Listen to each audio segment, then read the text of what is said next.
निफाड तालुक्यात कांदा लागवडीला ब्रेक. अतिवृष्टी आणि वाढत्या खर्चामुळे शेतकरी हवालदिल. नाशिक जिल्ह्याच्या कॅलिफोर्निया म्हणून ओळखल्या जाणाऱ्या निफाड तालुक्यात यंदा कांदा लागवडीचं चित्र चिंताजनक आहे.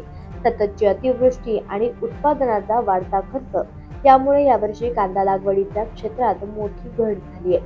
तालुक्यात यंदा पावसाचं प्रमाण सरासरीपेक्षा जास्त राहिल्यानं कांदा रोपांचे अतोनात नुकसान झालंय. अनेक ठिकाणी तर तयार झालेली रोपं सडून गेल्यामुळे मागील वर्षाच्या तुलनेत यंदा लागवडीचा वेग मंदावला आहे.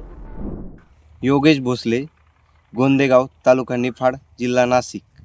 गेल्या वर्षीच्या तुलनेत यावर्षी अतिवृष्टी झाल्या कारणाने रोपांचे खूप अतोनात नुकसान झालेले आहे. त्यामुळे यावर्षी कांदा लागवड ही कमी होईल याची 100% शक्यता आहे.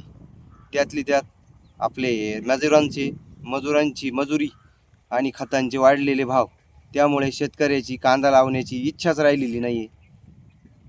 त्यात मागच्या वर्षी आम्ही 15 एकर कांदे लावलेले होते, यावर्षी 5 एकर लावतोय.